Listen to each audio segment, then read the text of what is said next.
right. Well, we have talked a lot. Yeah, definitely, We talked a lot definitely. about a lot of things. Stay tuned for the next episode to see where we go from here.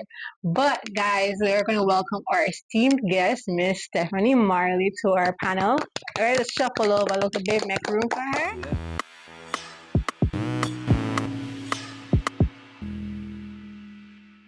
We welcome the founder, yes, the great Miss Stephanie Marley of Wake Up Jamaica. How are you feeling today? Shock. I'm good. It's great to be here with you guys. The youthful energy, yeah, it's a great vibe. Nice to be here. Thanks for having me.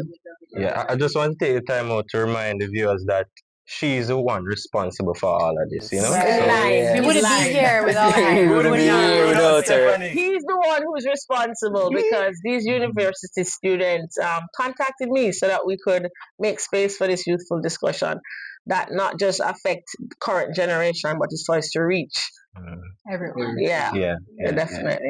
So we're all responsible here. Don't put it on me alone. Well, we want to know a little bit more about you, Stephanie, because I didn't know Stephanie Marley, the name, years ago. I'm more familiar with your brothers, right? And I've recently learned that you don't really like the spotlight that much. So I just want to get a bit intimate into your earlier life and things of that sort. I want to know, and I'm sure the viewers want to know as well, what was growing up in the Marley household like? To say the least, it was very interesting. It really was interesting. I mean, we had a lot of fun, but on the flip side of it, it was a serious household. We kind of had a balance of working hard, playing hard. For sure, there was a lot of music. But our parents were big on manners and respect. Oh my God, you have to have manners and respect. Manners carry through the world. So we grow up, that generation. I think it's a little bit different now. Manners is not so much important, it would seem. But I think we could go back to some of that. But yeah, I certainly grew up in a household just like that. So I couldn't walk into a room and not say good morning. Thank you. That's the thing. That's the thing. Another thing that I think is important to even who I am today is I saw my parents and those around us ensuring that they were caring for each other, not just the family, but the community, and giving back and helping, like one love. It sounds cliche now, but one love was a very big thing in the way we were raised, to love each other, to care for each other, and that's still, I think, seriously a part of who we are today.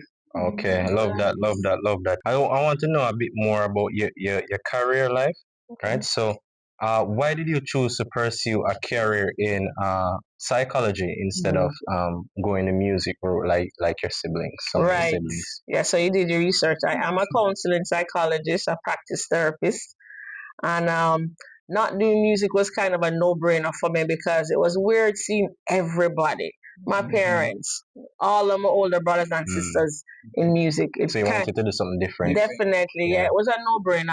I literally, at a very young age, made a conscious decision that I'm not going to go into music.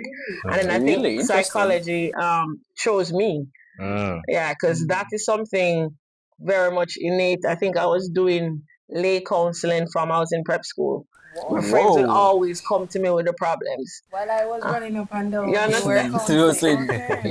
So what do you think about the fact that us as a country, even though we love our culture and our creative aspects so much, how is it that our creatives don't get as much financial and economic support and push? You know, we have spaces such as Edna Manley and different clubs and organizations, but how can we aid our creatives in, getting a support that can be livable?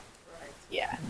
So first of all, I always said Jamaica is a country of creatives. As you say, if we're not doing it ourselves, we're certainly enjoying it. Yeah. And so we can't run from it. I just feel like the system is set a funny way, and I say it all the time. It not really look like it's set for benefit us to our fullest potential. Definitely. Then once it will grow to a level, but not necessarily to the highest level. Highest level. And so I think I mean, funding is an issue, but I just don't think they haven't prioritized maximizing what we have naturally.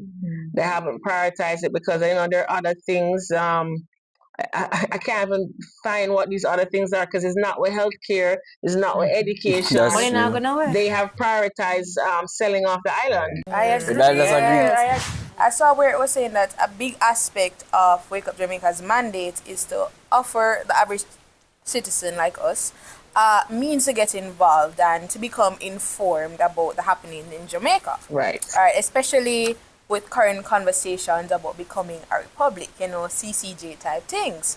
All right, so my question from that whole thing was like, why as citizens, why as youth, why as elders, why as children even, should we become more involved in the whole issue of constitutional reform, as well as how can we play our part, Right. to spread the message and Yes. get others, involved in this thing. Glad you asked. So let's break down constitution reform because everyone probably don't have a grasp on it. So first of all, the constitution governs the law and the order, the justice system, and the regulations and our policies that we as Jamaicans operate under. So basically, the constitution is the law and the order of Jamaica.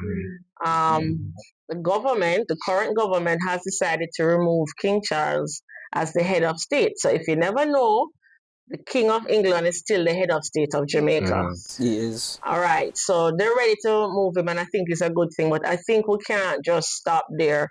I think the people of Jamaica need to understand how important this reform is, and we should play our part in ensuring that we don't just stop at removing the king, but we need to demand healthcare reform. We need to demand for education reform. Some of the things we have here, we need housing situations. I don't know what's going on at NHT. Somebody needs to investigate them. I Definitely. agree Yeah. totally. But in the budget Yes, debate, yes. the Prime Minister did mention that they're raising allocation from 7 million to 9 million. Okay. So what are your thoughts on that? Allocation for housing. The Yeah, NHT loans. Yeah, I recognize that he's been doing a lot with the housing situation. He's been giving away housing. I mean, increasing it, that might help. I've been noticing that they have these what I call matches box houses. So I hope when they increase it, they make houses that can home the more children that they want people to have, That's right? And make space for all this land that we have around here. That it used to be crown land, and I did my research. The government now owns all the crown land. Yes, So I mean, we can give back some land to the people, and with Definitely. these acquisitions, enable people to build their homes.